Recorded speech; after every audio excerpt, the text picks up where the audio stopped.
A reading from the Gospel of Luke. Now he was teaching in one of the synagogues on the Sabbath. And just then there appeared a woman with a spirit that had crippled her for 18 years. She was bent over and was quite unable to stand up straight. When Jesus saw her, he called her over and said, "Woman, you are set free from your ailment." When he laid his hands on her, immediately she stood up straight and began praising God. But the leader of the synagogue, indignant because Jesus had cured on the Sabbath, kept saying to the crowd, "There are 6 days on which work ought to be done. Come on those days and be cured, and not on the Sabbath day." But the Lord answered him and said, "You hypocrites, does not each of you on the Sabbath untie his ox or his donkey from the manger and lead it away to give it water? And ought not this woman, a daughter of Abraham, whom Satan bound for 18 long years, be set free from her bondage on the Sabbath day?" When he said this, all his opponents were put to shame, and the entire crowd was rejoicing at all the wonderful things he was doing. He said, therefore, "What is the kingdom of God like? And to what shall I compare it? It is like a mustard seed that someone took and sowed in the garden. It grew and became a tree, and the birds of the air made nests in its branches." And again he said, "To what shall I compare the kingdom of God? It is like yeast that a woman took and mixed in with 3 measures of flour until all of it was leavened." Our text comes directly from the pericope that you heard read this morning from the New Testament. You remember Jesus goes to a synagogue and does what I am doing. And during that experience, he sees a woman who has been infirm for 18 years, and he heals her. And instead of a joyous response and call to party that you would expect, there was grumpiness throughout. And Jesus responds to the grumpiness, to the corrosiveness. And he says to them, "People like us, you hypocrites.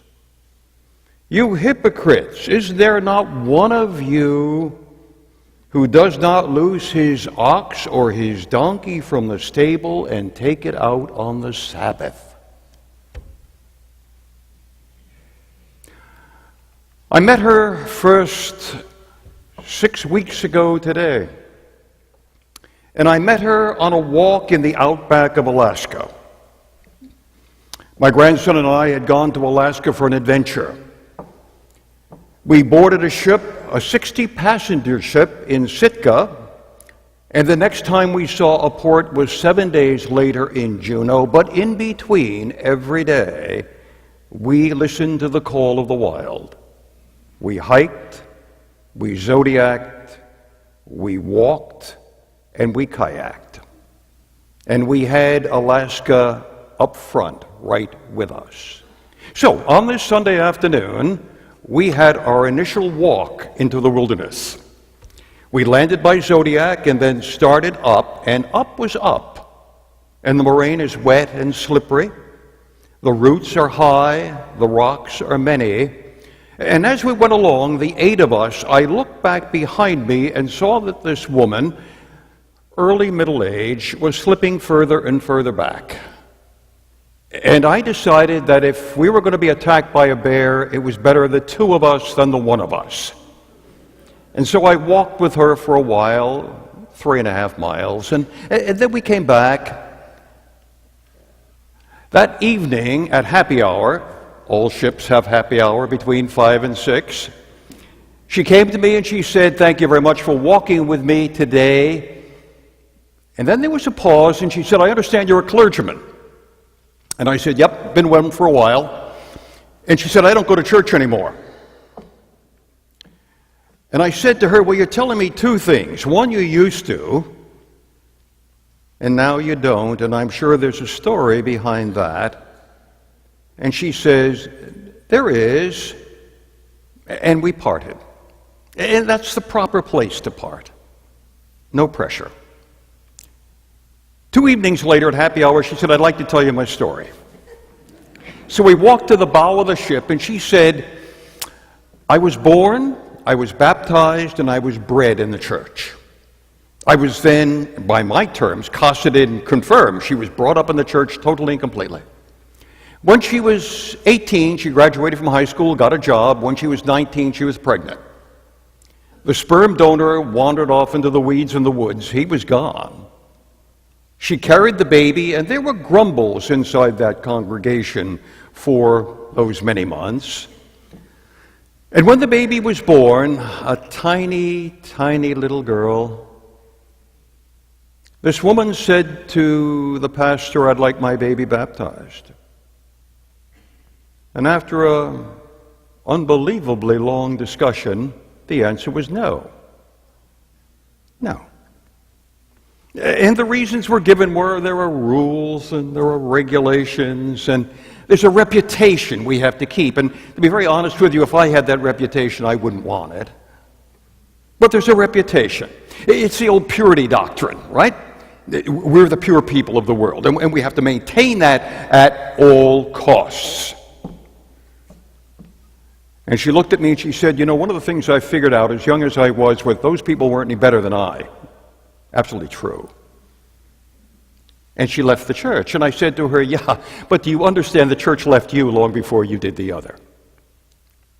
And so, having heard the story, I said, "All I can do to you is apologize because I represent that group. I apologize, and you need to know we're not all like that. I hope. I hope." For that's what Jesus is talking about. Jesus is talking about religious people. Talking about people who show up in places like this every Sunday, except he was talking to them when they showed up on Saturday. And in the midst of this experience in the synagogue, a woman who has scoliosis beyond belief, bent over for 18 years, which is one half of her life, he heals her. And she's up straight. What a cause for a party. What an opportunity just to gather and smile and clap your hands and blow up balloons and let butterflies loose or whatever you do. But what do? What does the president of the synagogue do? He says, 6 days you labor. You don't do work on the Sabbath, and healing is work. Well, you know what the law is. You know the 10 Commandments. You remember the one that said, "Remember the Sabbath day to keep it holy. 6 days shalt thou labor and do all thy work, but on the seventh day you will rest." Well, there's the issue, isn't it?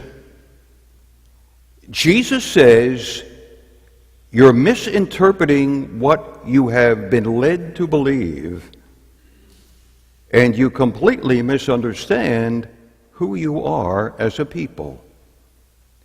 Do you remember the term that Jesus used for the woman he healed? She is a daughter of Abraham. Those folk called themselves children of Abraham all the time, just like I call you brothers and sisters or people of God. The same terminology all the time. She was one of them. She was of the family, the clan, the kin. She was theirs. And yet what prevailed? The rules prevailed. An American poet had said very well, real life always transcends the rule book, and he's absolutely right. Real life always transcends the rule book, but the rule book is safe, and that's why we like it. It gives us security, and that's why we hold on to it. But in the text, you see Jesus is angry. Jesus is angry not because he's surprised, but because he's disappointed. The worst kind of anger. Disappointment. Because ultimately what he's saying to those people is, you are better than that. You don't understand what grace is all about. And so Jesus heals. And then he deals very directly with the meaning of the Sabbath. There are two essential questions that are raised in this text that we have to face and deal with. The first is, what is the purpose of the Sabbath? And the second is, what is the value of human life? Because both of those are essential to the story that's being told to us by St. Luke. What is the purpose of the Sabbath? The Sabbath is the day that is extraordinary. It is the day that is made to be different. It is the day in which we are called upon to deal as we don't deal for 6 other days. The Sabbath is the time when you and I recognize, first of all, God is God and we're not God. And secondly, that on this day, we are here to refurbish, to renew, to restore, to reconstitute. That's one of the reasons we come to church. I hope it's not only a holy habit, but holy habits are okay. But you come here to get something which causes you to be different, maybe better. You come here because the worship of God puts this day in perspective for the entire understanding of what the essentials of life really are. The best way to understand the purpose of the Sabbath is to understand that the Jews were required every 7th year to make their fields fallow. They did not plant a crop every 7th year. They fertilized, and then they allowed the earth to renew. They allowed the work of magic, the earth magic, to occur, so that when the 7th year was over, they could begin the cycle of growing for 6 more. That's what the Sabbath is constituted for. The Sabbath is supposedly a time when you and I put aside the usual and immerse ourselves in the unusual. But that's for us to decide. The second parish I had after I retired from the Navy was in Grand Rapids, Michigan. I went to the mother church, the Cathedral Church, and Grand Rapids is a unique and very different place. We're Calvinists out of my tradition, and Calvinists are known for the suppression of joy. It's one of our purposes in life. I was in a parish which was absolutely wonderful. It had been there since 1842. It was a city church. It was a downtown church. And we understood what our mission was, and that was to speak to power with truth. But so much of Grand Rapids had a religion on Sunday that was defined with the word no. No newspapers, no restaurants, no swimming, no kayaking, no washing your car, no playing golf. Because you see, the purpose was to go to church. Not necessarily to be the church, but to go to church. And I personally, to be very honest with you, found that stultifying. And the exact opposite of what the Sabbath is supposed to be. The Sabbath is a sacred intervention into the usual. It's a time when you and I allow the essential to compete with the important. When you and I can grow. The second question was, what's the value of life? When I went to Vietnam with the 3rd Battalion, 3rd Marines, the United States government told me that if I got blown away, my wife would get $125,000. Is that the value of life? Well, you're all going to say to me, no, it isn't, but then you have to answer the question for me. What's the value of life? Hypocrisy is a devaluating flaw. Hypocrisy is, in its essence, bearing false witness against oneself. It's first of all a downplay of me, but then in its practice it's a downplay of you. It's a rearrangement of the good. It's a deception. It's a deception in order to deceive others. And hypocrisy is ubiquitous. It is all over. It's in the social, it's in the political, it's in the economic. And worst of all, when it happens in the religious, it becomes absolutely rancid. I have a bumper sticker on the back of my car which kind of encapsulates, it says very clearly, if the environment were a bank, we would have saved it by now. Now substitute Indian River Lagoon. If the Indian River Lagoon were a bank, we would have saved it by now. And it may be a wee bit skeptical, but it's absolutely true. And that's the hypocrisy we deal with all the time. But you and I know that going in. We've lived long enough, we are sophisticated enough to know that the economic, the political, and the social have corruption right around the corners and sometimes in the center. It's when it walks its way in here, when it's part of what we are, that it's most difficult. Now the antonym to hypocrisy is humility. Humility. Humility is not being the doormat of the world. I mean, that's the easy one.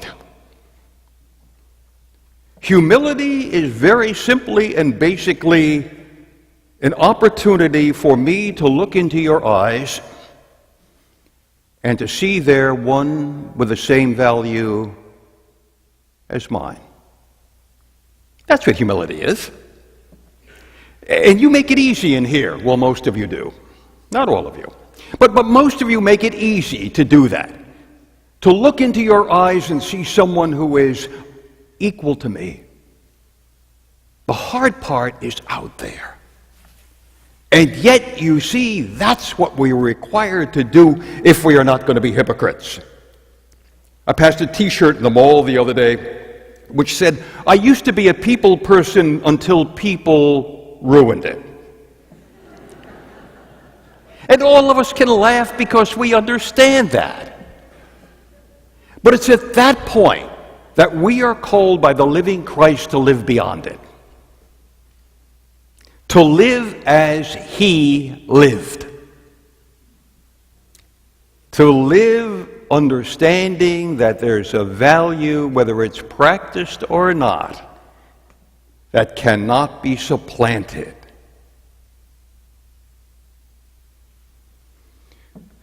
Someone will say to me at the door, in a lovely sort of way, but you want to give away the store, don't you?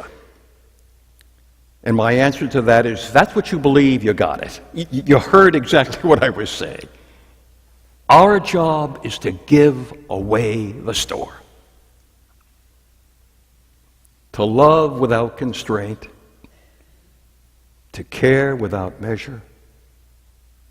To be the living Christ in a world that is so self-indulgent.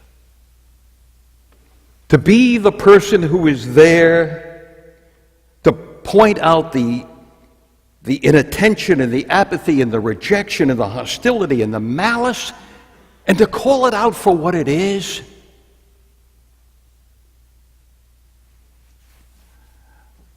I'm going to tell you my favorite story of all time, at least this week. In January, I served the congregation south of here. It was Epiphany. And you know the story of Epiphany, the wise men.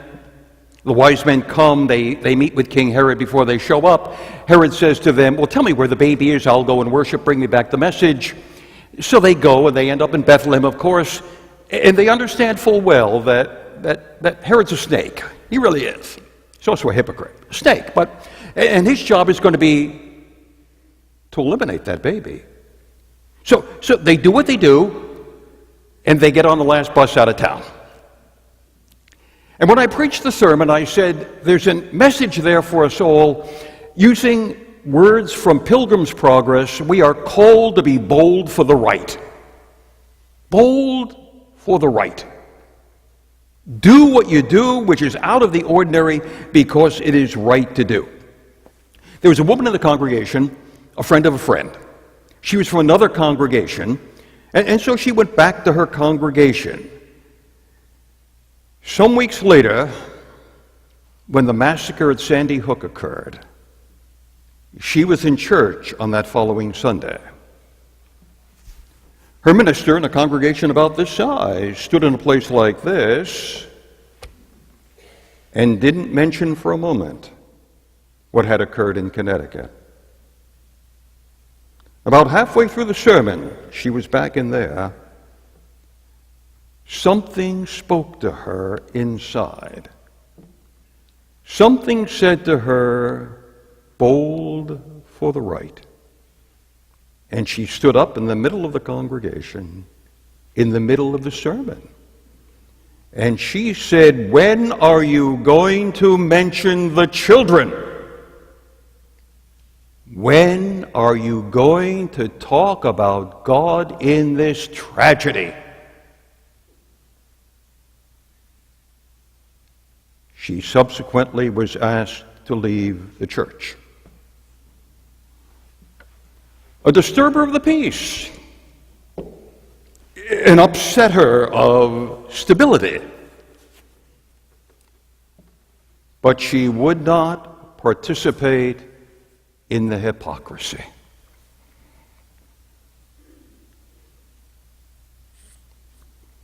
About 12 minutes from now, you and I are going to leave this place.